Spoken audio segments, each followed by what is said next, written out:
يا أيها الذين آمنوا اتقوا الله حق تقاته ولا تموتن إلا وأنتم مسلمون. يا أيها الناس اتقوا ربكم الذي خلقكم من نفس واحدة وخلق منها زوجها وبث منهما رجالا كثيرا ونساء واتقوا الله الذي تساءلون به والأرحام إن الله كان عليكم رقيبا.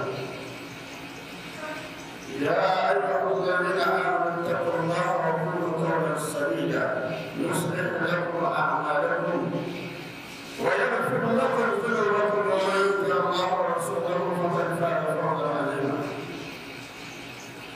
فإن أحسن الحديث كتاب الله وخير الهدي محمد صلى الله عليه وسلم وشر الأمور محدثاتها ومن كل محدثة بدعة وكل بدعة ضلالة. يا الله ونشهد أن لا إله إلا الله وحده لا شريك له ونشهد أن محمدا عبده ورسوله صلى الله عليه وسلم وآله وصحبه وسلم تسليما كثيرا. سبحانك لا علم لنا إلا ما علمتنا إنك أنت العليم الحكيم. رب اشرح لي صدري ويسر لي أمري واحلل عقدة من لساني يفقهوا قولي. Allah nous appelle, à commencer par le croyant cette expression coranique. Oh les croyants, craignez Allah et ne mourrez qu'en pleine soumission. Craignez Allah et ne mourrez qu'en pleine soumission.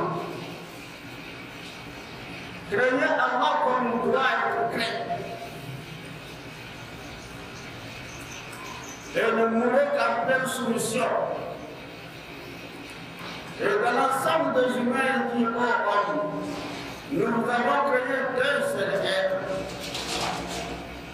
Et avant de créer de celui-ci, nous avons créé son épouse.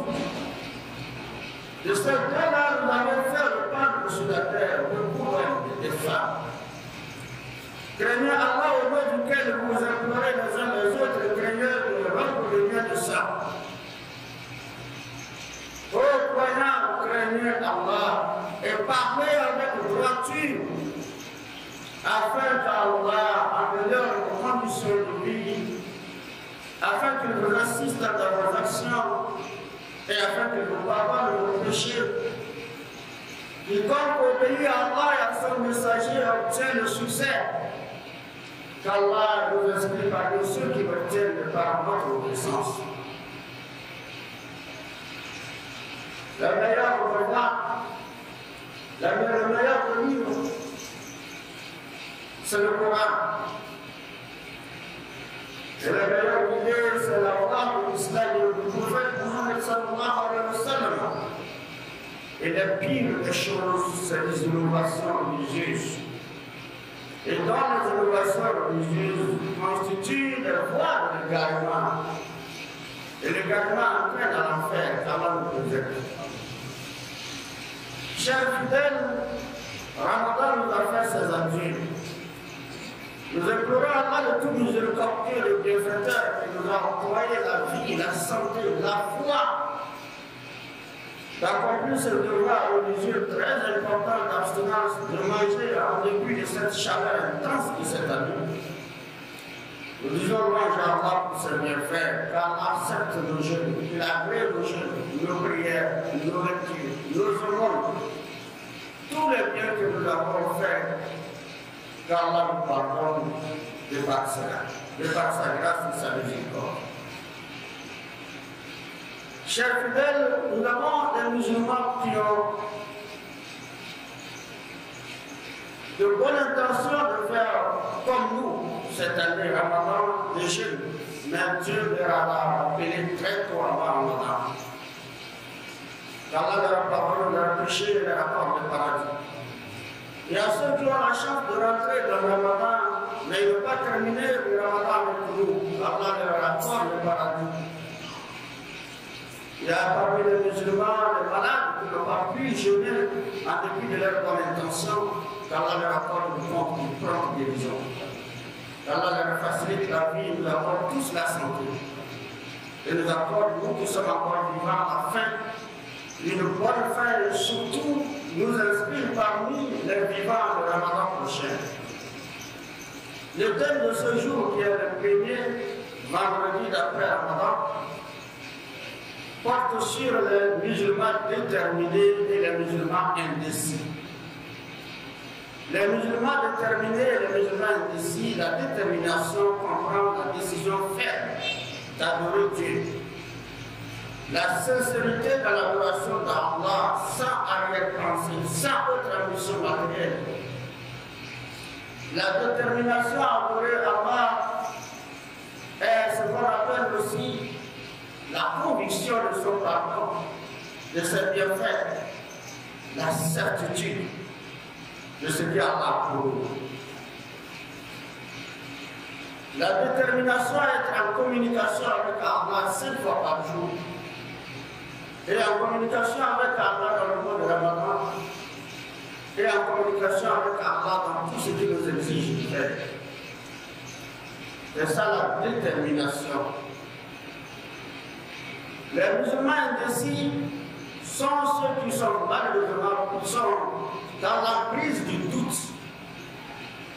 Ils sont des musulmans qui pratiquent l'islam avec le réserve. L'hypocrisie dans le cœur, le doute des bienfaits d'Allah, le doute des paroles d'Allah, ils doutent sur les paroles d'Allah. Ils doutent sur la parole du prophète, la recommandation du prophète sallam.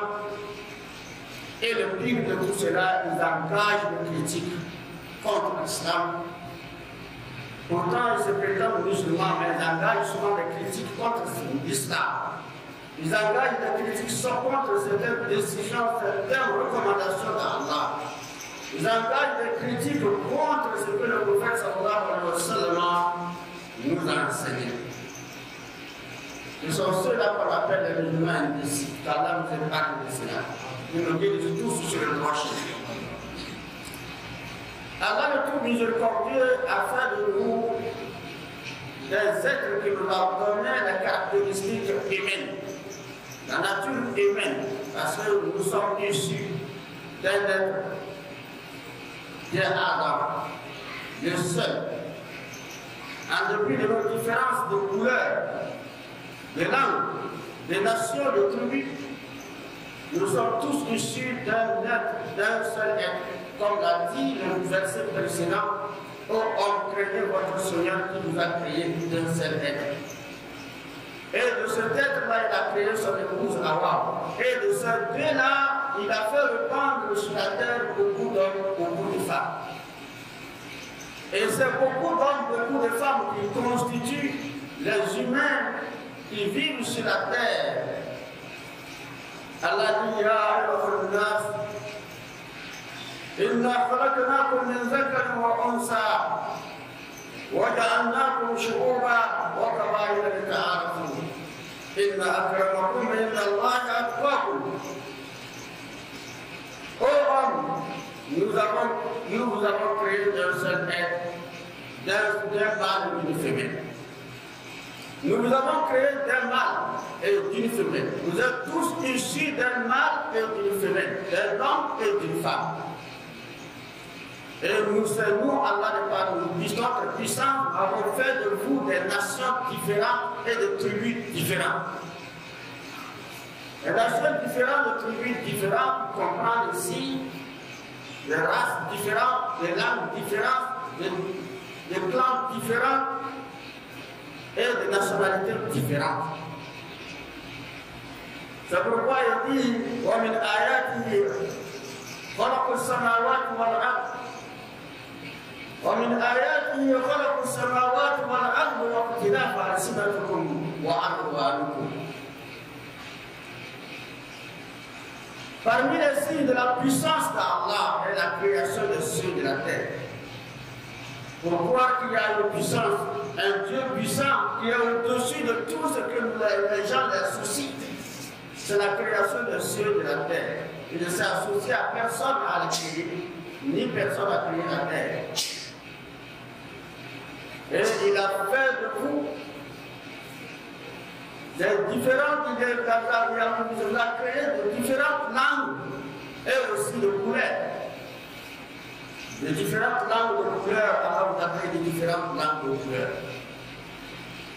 Mais en dépit de cette différence, Allah dit vous les humains dans l'ensemble saisissez la table d'Allah, croyez tous en Allah, saisissez les recommandations d'Allah afin de vivre heureux sur la terre. La terre ne vous appartient pas, elle appartient à Allah. Allah dit la terre ne vous appartient pas, elle m'appartient. La vie ne vous appartient pas, elle m'appartient. Vos subsistances ne vous appartiennent pas, c'est moi qui vous les procure. Et tout ce que vous allez vivre, c'est moi qui ai les derniers mots. Alors saisissez la table d'Allah. Ça veut dire que cherchez à avoir de bonnes relations avec votre Seigneur sur la terre. Mais étant donné que les gens vont vouloir se prévaloir des meilleurs des uns des autres, Allah dit non. Le meilleur d'entre vous, c'est celui qui est pieux, c'est celui qui me craint, celui qui a une bonne relation avec moi. Le meilleur d'entre vous est celui qui a une bonne relation avec moi. Ce n'est pas celui qui a une couleur, qui prétend, qui pense que sa couleur est meilleure. Mais celui le meilleur, c'est celui qui est pieux, qui a une bonne relation avec moi, qui a saisi la table que moi j'ai tendue. À vous les humains qui est l'islam, ils ont saisi, ils sont des musulmans, ils pratiquent l'islam, ils sont croyants. Ils sont tous des meilleurs. Donc Allah a mis la différence. La différence ne se trouve pas dans qui est meilleur en ce qui concerne le matériel, en ce qui concerne tout ce que nous voyons dans la vie. Mais le meilleur, c'est la piété, la spiritualité. Et ça, Allah, c'est ce que nous avons fait croire, nous comprendre. Et nous croyons en cela. Parce qu'il faut nous rappeler que le vrai et le faux sont en un sens différent. Ce sont des mots qui ont des sens différents. Mais il existe certaines personnes qui tentent à confondre le vrai et le faux. Et dans cette confusion, c'est là où se trouve le gros problème. Alors le musulman déterminé, c'est lui le vrai. Et le faux musulman, c'est le musulman indécis. Le musulman indécis. On ne sait pas juste il est quoi. C'est vraiment musulman, ce n'est pas musulman, on n'arrive pas à comprendre son comportement. C'est ça l'indécis. Le musulman déterminé, c'est celui-là qui dit désormais à sa passion, je ne suis plus libre de faire ce que je veux. Je ne suis plus libre. À partir du moment où j'ai embrassé l'islam, je suis musulman. Et je me suis proclamé musulman devant Allah et devant les gens. Alors je ne suis plus libre de faire ce que je veux. Et cela aussi signifie, ce que veut dire cela, je ne suis pas libre de faire ce que je veux. Cela explique qu'à partir d'aujourd'hui, à partir du moment où je suis musulman, à partir de chaque instant de ma vie en tant que musulman, j'ai une restriction. J'ai un certain nombre de choses que j'essaie de faire, de restreindre. Il n'est pas libre. Dieu m'a créé, Allah m'a créé libre. Mais je ne suis pas libre de faire ce que je veux. Il m'a créé libre, mais il m'a donné des limites à ne pas affranchir. Voilà ce que je suis en tant que musulman déterminé. Et cette détermination s'explique par ce qu'on appelle la communication. La communication, je suis toujours en communication avec Allah 5 fois par jour. Je suis en communication avec Allah 5 fois par jour. Je me communique avec Allah dans le mois de Ramadan. Je me communique avec Allah dans l'écoute des prêches. Je me communique avec Allah dans la lecture du Coran. Je me communique avec Allah dans tous les sens de l'islam. Je me communique avec Allah de par ma conscience de ce que je suis sur la terre en tant qu'être humain face à mon Seigneur. Je me communique avec Allah avec cette conscience. Je me communique avec Allah avec mon intelligence et ma raison. Voilà le musulman déterminé. Et quant aux musulmans indécis, ils sont ceux-là qui sont dans l'emprise de doute, de passion, de réserve. Ils sont absents dans les prières quotidiennes. Dans les exigences qu'Allah nous a exigées de communiquer avec lui 5 fois par jour, ils sont absents. Parfois ils sont là, parfois ils ne sont pas là. Et dans Ramadan, tantôt ils sont là, tantôt ils quittent Ramadan, avant la fin de Ramadan. Ils sont des musulmans indécis. Et de surcroît, ils ne sont pas prêts à accepter tout ce qu'on dit concernant le Coran. Ils essaient de trouver certaines nuances au Coran, de certaines anti-droits de l'homme de par le verset du Coran. Traiter le verset du Coran comme ce n'est pas anti-droit, anti-liberté, etc. Ils engagent des critiques contre le messager d'Allah. Pourtant, ils sont musulmans. Ils sont tous les musulmans indécis. C'est dans ce contexte qu'Allah subhanahu wa ta'ala nous dit مُذَبْذَبِينَ بَيْنَ ذَلِكَ لَا إِلَىٰ هَٰؤُلَاءِ وَلَا إِلَىٰ هَٰؤُلَاءِ وَمَنْ يُضْلِلِ اللَّهُ فَلَنْ تَجِدَ لَهُ سَبِيلًا. Alors ils sont indécis entre les croyants et les mécréants. Ils sont indécis entre les croyants et les mécréants. C'est-à-dire, ils ne sont ni des croyants, ils ne sont ni des mécréants. On ne connaît pas réellement leur nature, leur position, leur croyance. De par leur attitude, de par leur comportement. On ne peut pas les dire qu'ils sont mécréants. On ne peut pas dire qu'ils sont musulmans non plus. C'est ça l'indécis. Ils sont entre les mécréants et entre les croyants et les mécréants. Et c'est pourquoi Allah dit malheureusement, celui qui choisit la voie pour s'égarer, et moi Dieu j'ai contribué à son égarement, tu ne trouveras pas de chemin pour lui. Tu ne trouveras pas de chemin pour lui. C'est dans ce cadre-là. Mais des fois, il pourrait avoir un penchant. Lorsqu'une décision islamique ne cadre pas avec leur passion. Par exemple, certains interdits de l'islam. On dit l'islam a dit ça c'est haram, ça c'est pas consommable, ça c'est pas mangeable, ça c'est pas fréquentable, ça c'est pas utilisable. Et là, les musulmans croyants, comme l'a dit le prophète sallallahu alayhi wa sallam, l'être humain est toujours faible de par sa nature.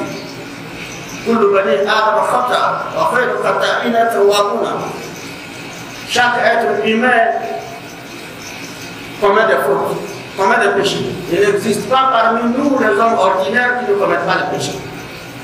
Quel que soit le degré de sa piété, tu as une faiblesse. Et cette faiblesse t'entraîne parfois à commettre des péchés. Mais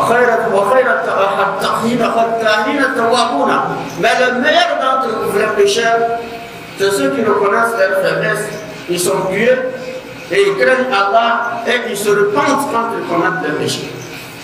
Mais ils ne peuvent pas croire qu'ils ne sont pas pécheurs. On ne peut pas affirmer que tel n'est pas pécheur. Non, ils sont tous des pécheurs. Mais les meilleurs d'entre nous aussi, selon l'affirmation du messager d'Allah, quand on commet les péchés, ainsi on est meilleur vraiment, on craint Allah, on voit la présence d'Allah en nous, on voit également cette faiblesse de relation qui peut naître entre nous et Allah, on demande pardon pour encore davantage se rapprocher de nous.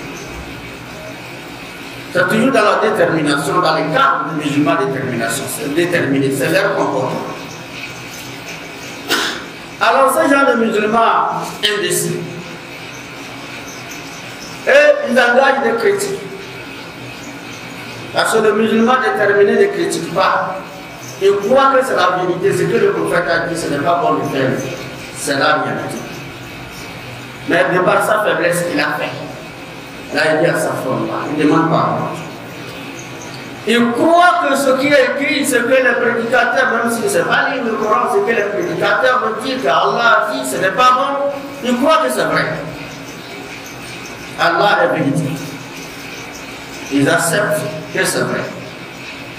Mais de par leur faiblesse, ils tombent dedans. Parce que nous avons aussi un ennemi commun, le shaitan, qui ne nous laisse pas. Il ne nous laisse pas la voir. Il ne nous laisse pas, il ne laisse pas. Il est toujours, il tient à nous. Alors s'il arrive que nous tombons dedans, on croit quand même que c'est la vérité. Et on se répand. Ce que le musulman indécis, lui ne croit même pas que c'est la vérité. C'est ça le gros problème des musulmans indécis. Parce que c'est pourquoi Allah dit ils sont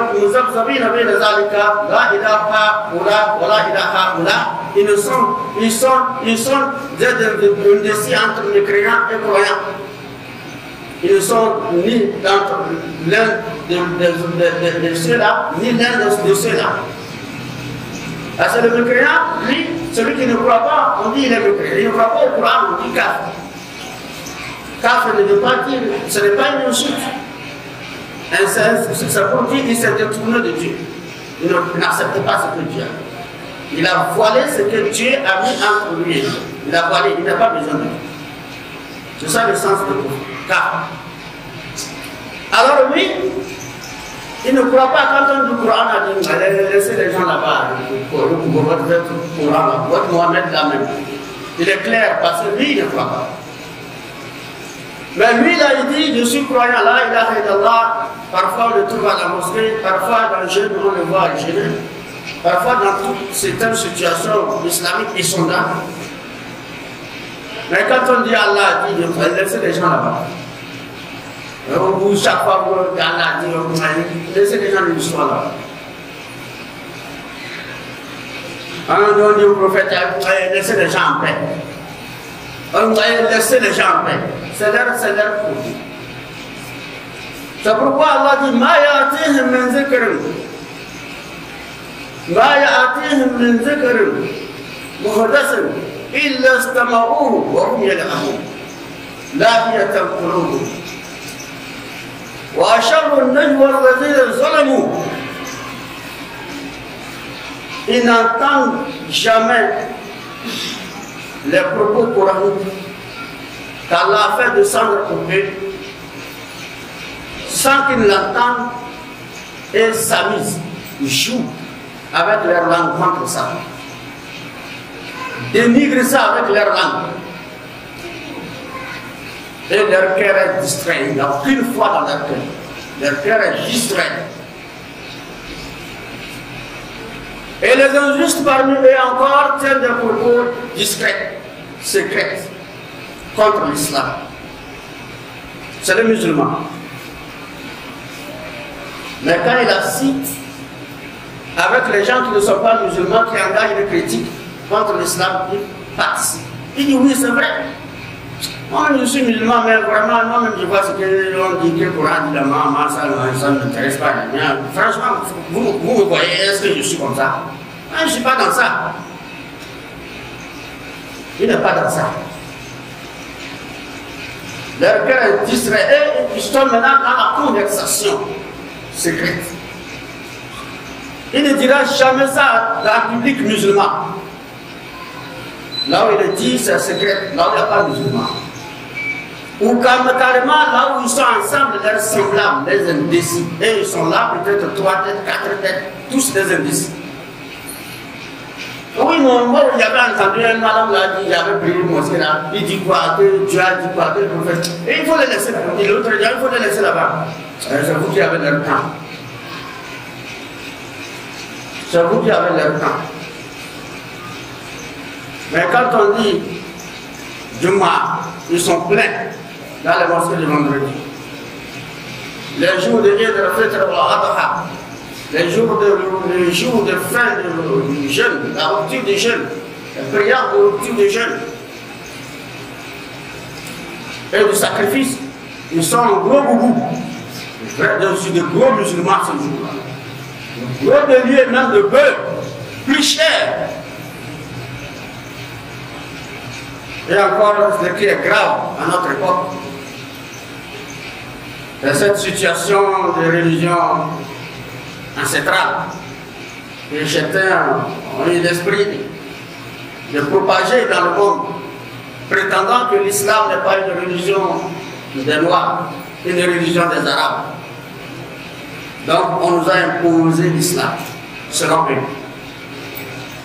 Et ces musulmans, ils sont encore dans ça. Quand ils sont ensemble avec ces gens, ils disent oui, c'est vrai.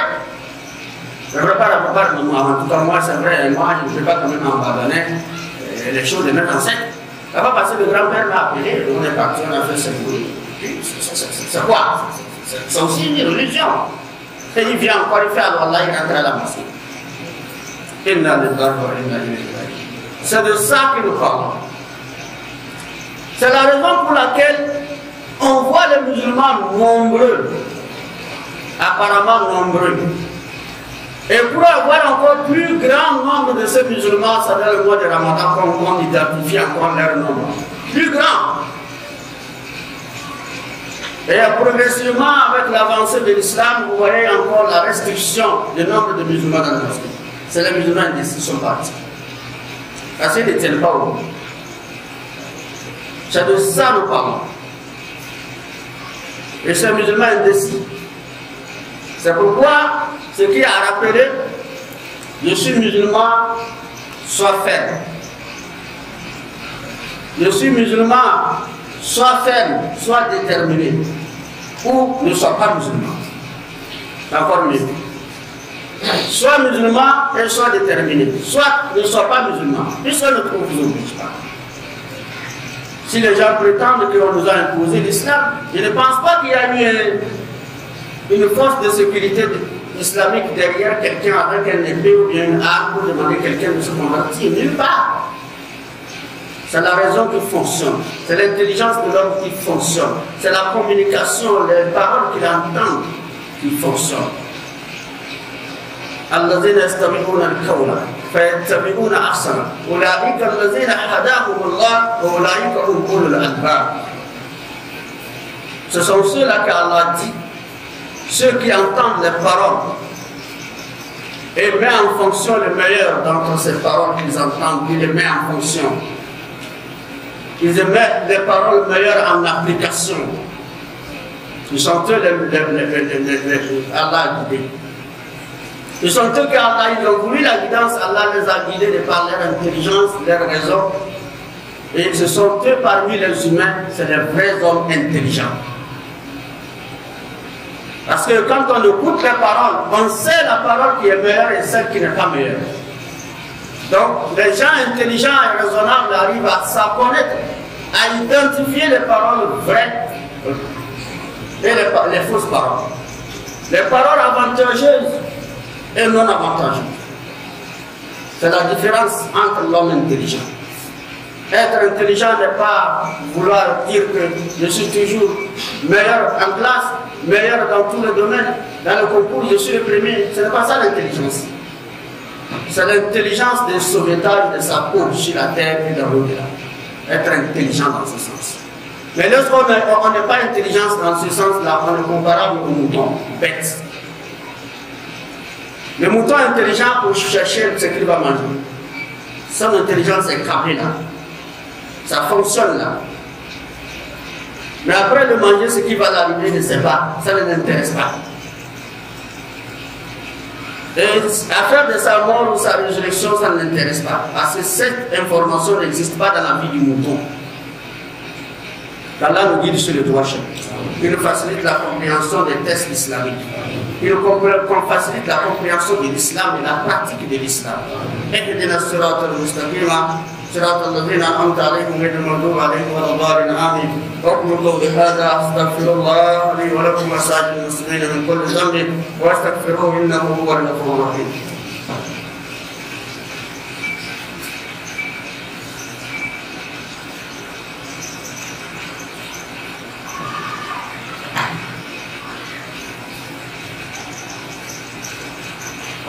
الله من يهد الله فهو المهتد ومن يضلل فلن تجد له وليا مرشدا.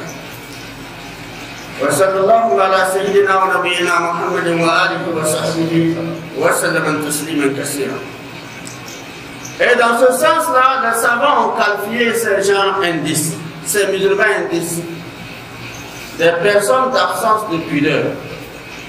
La pudeur se trouve dans la vie de l'homme, l'être humain.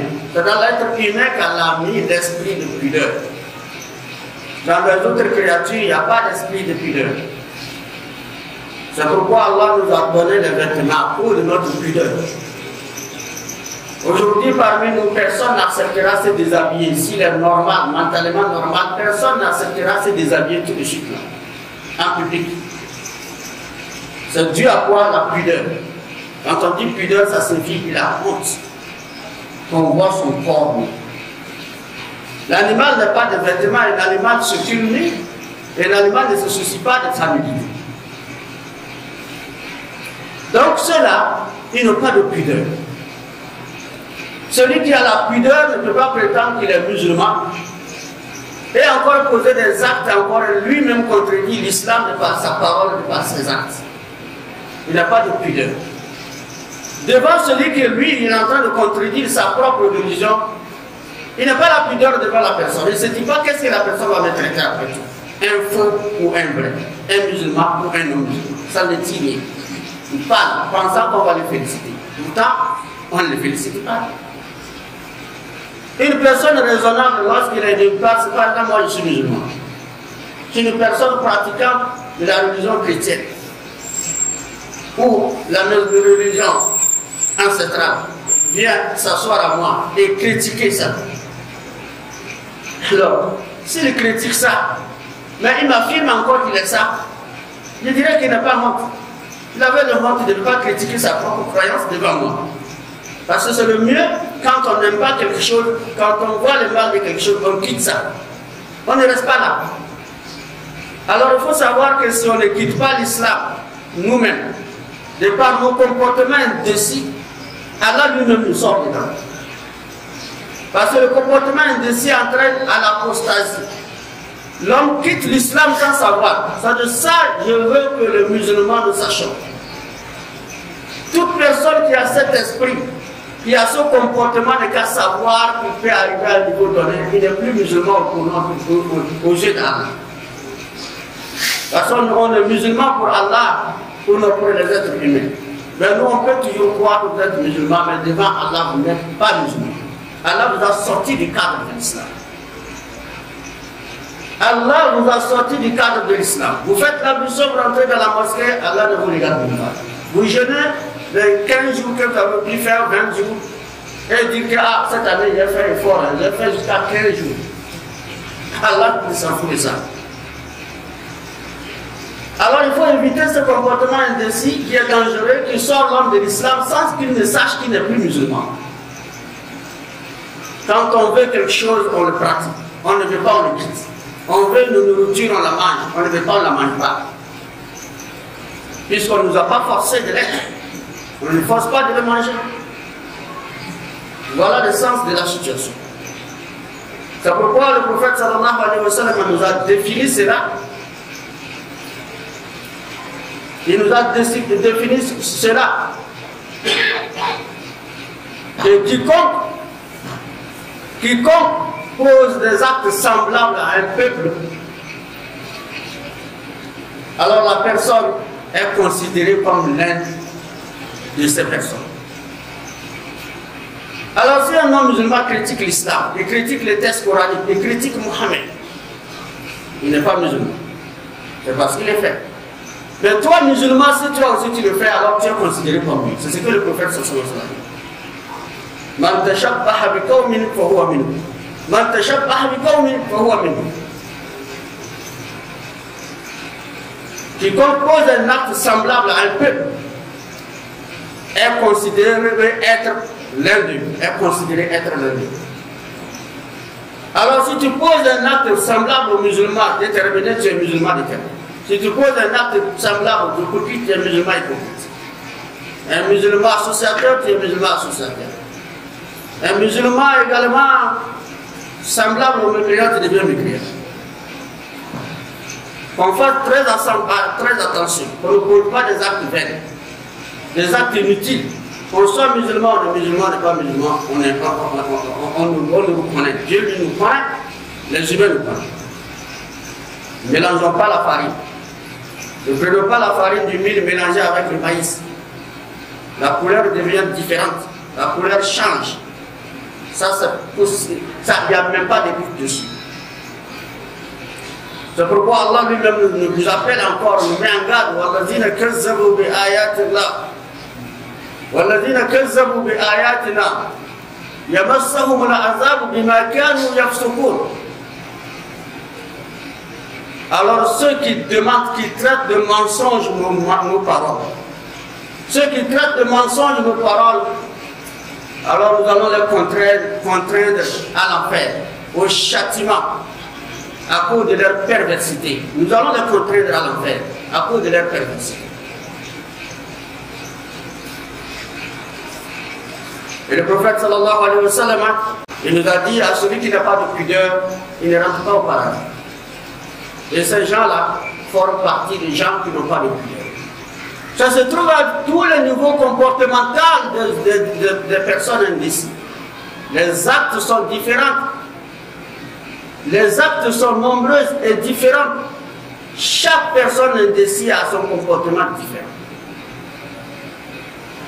Si on prend l'exemple d'une femme musulmane qui a un peu négligé son habillement, on les rappelle à l'ordre, on dit soit au moins, que ce soit un peu décent. Et dit, ah, tu as raison, j'avais oublié, non, ça ne va pas, et elle change. Parce qu'elle croit que l'islam dit, ce n'est pas bon. Mais une femme musulmane qui porte de n'importe quoi, et puis en quelque sorte, ce que vous savez. Et que ce soit dans la rue ou dans une maison, sa soeur dit, ah, ma soeur, c'est que tu as porté ça. Et laissez les gens en paix, c'est quoi? Avec la chaleur là, vous voulez nous voir, nous ne sommes pas des Arabes.